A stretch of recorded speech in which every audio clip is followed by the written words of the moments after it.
وعلى آل محمد كما باركت على إبراهيم وعلى آل إبراهيم إنك حميد مجيد.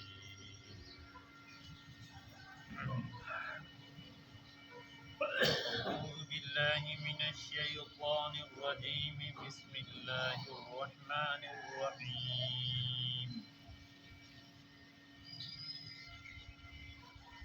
وقل للمؤمنات يغضضن من أبصارهن ويحفظن فروجهن ولا يبدين زينتهن إلا ما ظهر منها وليضربن بخمرهن على جيوبهن.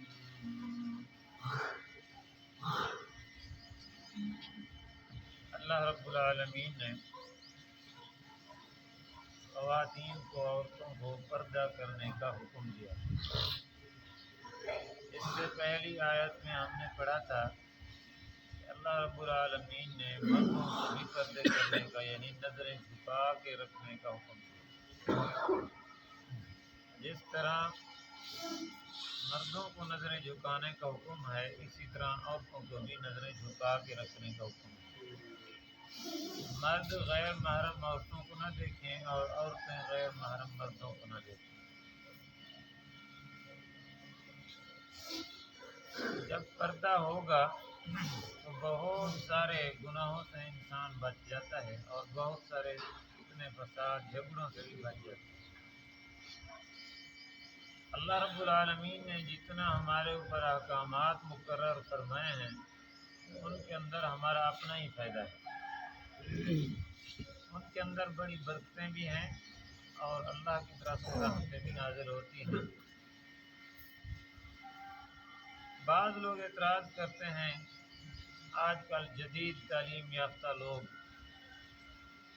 اسلام نے تو عورت کے اوپر بڑی سختی کی ہے. عورت کو تو اسلام نے قید اور بند کر کے رکھ دیا ہے. عورت کو تو اسلام پورے حقوق نہیں دیتا. اسلام کے اوپر اللہ کے قرآن کے اوپر کئی قسم کے اعتراض کرتے ہیں. پہلی بات تو یہ ذہن میں رکھیں کہ اسلام نے اگر عورت کو پردے کا حکم دیا ہے تو اس میں عورت کا ہی فائدہ ہے.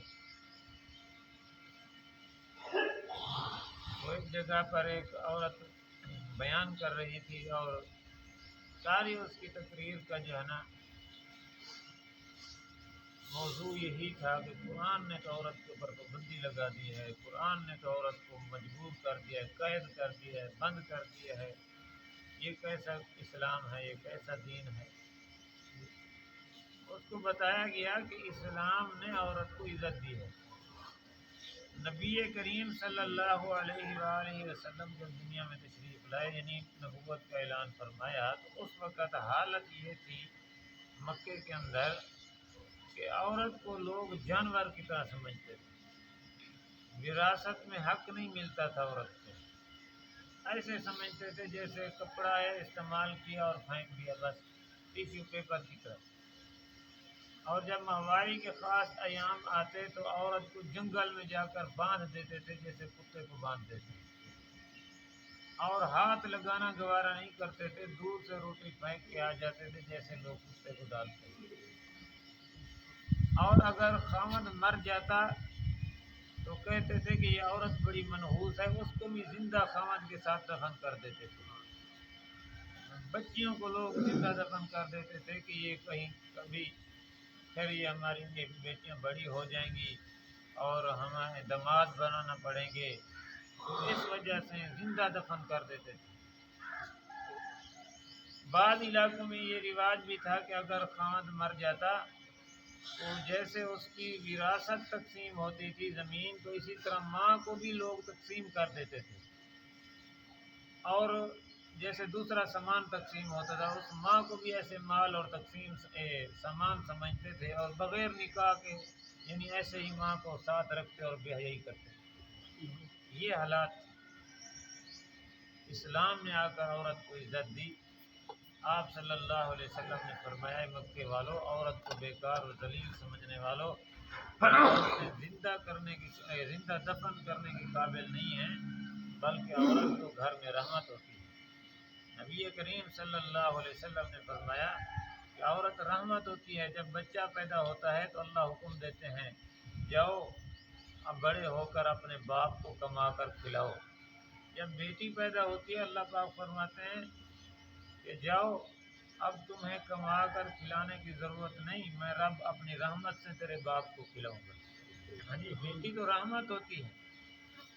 تو عورت کو اللہ نے تو عزت دی ہے۔ آپ صلی اللہ علیہ وسلم نے فرمایا عورتوں کو زندہ دفن کرنے والوں سنو، اگر عورت ماں ہے تو رب نے جنت تمہاری ماں کے قدموں کے نیچے رکھی۔ اگر عورت تمہاری بہن ہے تو تمہاری عزت ہے، اور اگر تمہاری بیوی ہے تو تمہارے اوپر لازم ہے اس کا خرچہ تمہارے ذمے ہے تو اس کو خرچہ دو۔ تو بہرحال عورت کو اسلام نے تو عزت دی ہے، اور اسلام نے وہ عزت دی ہے عورت کو کہ دنیا کا کوئی مذہب بھی نہیں دے سکتا ہے۔ آج بھی آپ جائیں مغربی ممالک میں، یورپ میں، وہاں پر عورتیں ایسے ہی کام کرتی ہیں جیسے مرد کرتے ہیں۔ فیکٹریوں میں جائیں تو عورتیں کام کر رہی ہیں، زمینوں میں جائیں تو عورتیں کام کر رہی ہیں، ٹرک ٹرالر یہ جو ہے ٹرانسپورٹ پر ڈرائیوری عورتیں کر رہی ہیں، ذلیل ہو رہی ہوتی ہیں جیسے یہاں ہمارے ہاں مرد کرتے ہیں۔ اللہ نے تو اسلام میں عورت کو عزت دی ہے، پر میں عورت کو کوئی کمانے کی ذمہ داری نہیں ہے۔ عورت اپنے گھر میں بیٹھے عزت کے ساتھ گھر کی ملکہ سردار بن کے بیٹھے، مرد کے ذمہ ہے کہ سارا کچھ کما کے اپنی بیوی کو دے۔ تو اسلام نے عزت دی ہے یا عورت کو ذلیل کیا ہے؟ اور ویسے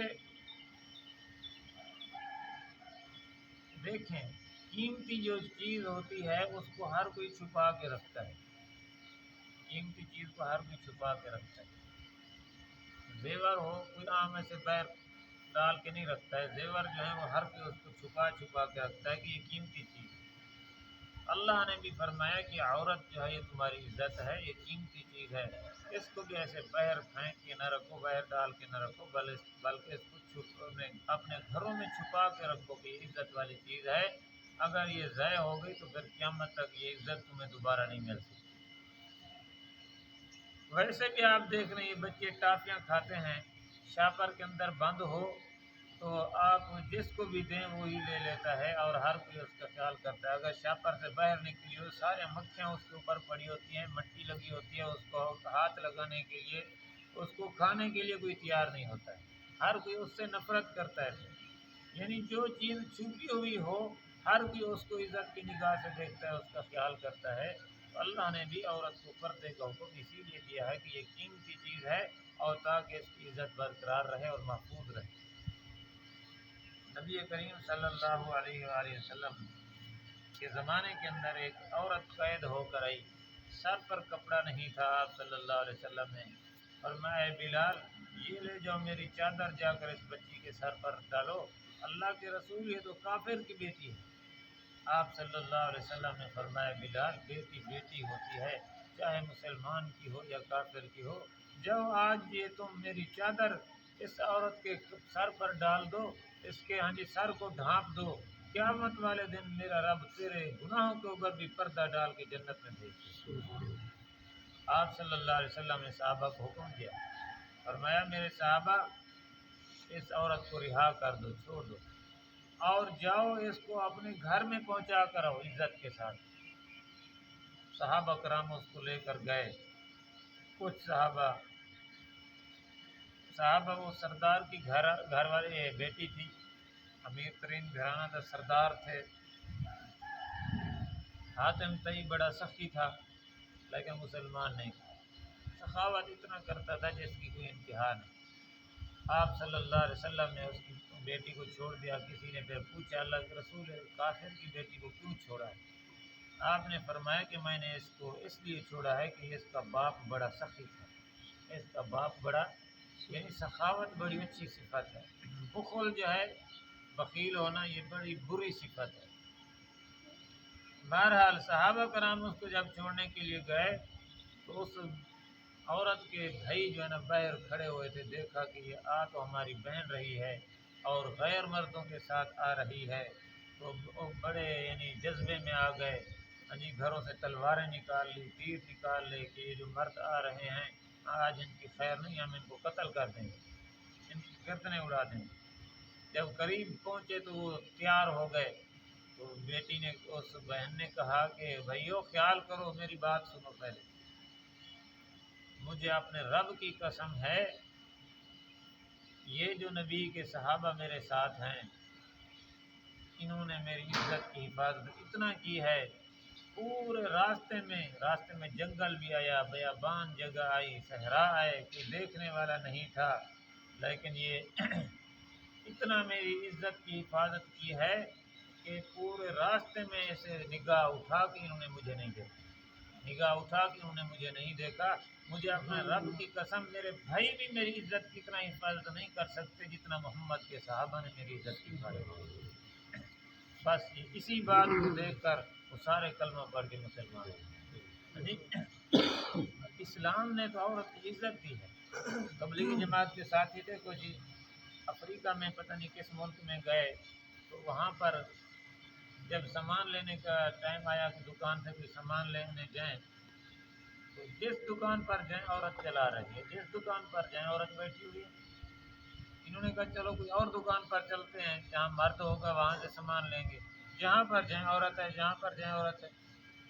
انہوں نے وہ انگریزی میں ایک پرچی پر سامان لکھا اور جا کر اس عورت کو دے دیا اور منہ نیچے کر کے کھڑے ہو گئے۔ عورت نے کہا کہ بھائی جان کیا بات ہے، تم میری طرف دیکھتے کیوں نہیں؟ کیا میں تمہیں اچھی نہیں لگتی؟ کیا میری شکل بری ہے؟ بدصورت ہوں کیا میں؟ کیوں نہیں دیکھتے ہو میری طرف؟ انہوں نے کہا ٹھیک ہے، تمہیں اللہ نے اچھا بنایا ہے، لیکن ہمارے دین اسلام نے منع کیا ہے کہ غیر کی عورت کی طرف بری نگاہ سے نہیں دیکھنا۔ بس ہمیں اسلام نے، اللہ کے قرآن نے منع کیا۔ عورت نے کہا اچھا، تمہارا اسلام، تمہارا قرآن عورت کو اتنا عزت دیتا ہے؟ انہوں نے کہا ہاں، ہمارے قرآن نے یہ عزت دی ہے۔ اچھا، اگر تمہارا دین یہی عزت دیتا ہے عورت کو، تو مجھے بھی کلمہ پڑھا اور مسلمان کو۔ ہاں جی، دین اسلام نے عورت کو عزت دی۔ وراثت میں کوئی حق نہیں ملتا تھا، اسلام نے عورت کو وراثت میں حق دیا۔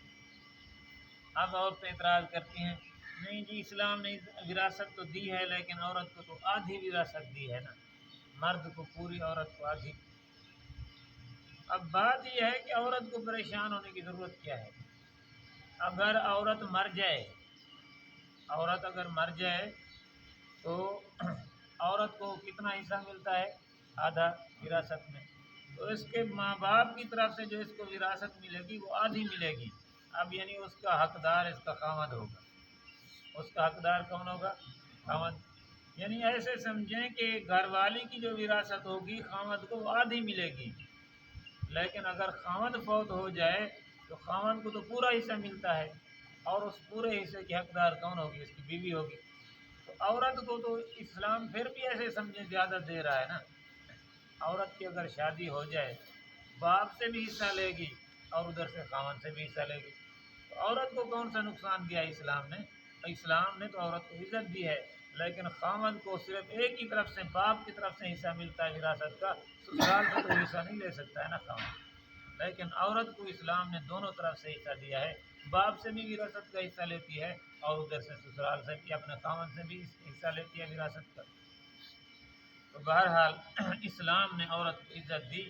آج پروپیگنڈے ہو رہے ہیں کہ جی دیکھو قرآن نے یہ حکم سخت نازل کر دیا ہے، اللہ نے یہ سخت احکامات ہیں، اور اسلام کے جدت پسند ذہن کے لوگ، لیکن قرآن نے جو احکام نازل کیے ہیں اور یہ سچے احکامات ہیں، انہی کے اندر ہماری عزت ہے، انہی کے اندر ہماری کامیابی ہے، ان کے بغیر کہیں بھی ہماری عزت اور ہماری کامیابی نہیں ہے۔ آج ہماری پریشانیوں کی وجوہات کیا ہیں کہ ہم نے قرآن کو چھوڑ دیا۔ بس جب تک ہم قرآن کے مطابق نہیں چلیں گے، اس کے مطابق عمل نہیں کریں گے، ہماری پریشانیاں ختم نہیں ہوں گی، ایسے ہی ہم پریشان رہیں گے۔ کہتے ہیں دل پاک ہونا چاہیے۔ کیا خیال ہے اللہ کے نبی کے دل سے بھی زیادہ کسی کا دل پاک ہو سکتا ہے؟ نبی کے صحابہ سے بھی کسی کا دل زیادہ پاک ہو سکتا ہے؟ جب ان پاک ہستیوں کو بھی پردے کا حکم دیا ہے، ان عورتوں کو بھی پردے کا حکم دیا ہے، تو ہم کس بات کی مولی ہیں؟ اللہ پاک ہمیں دین کی صحیح سمجھ نصیب فرمائے۔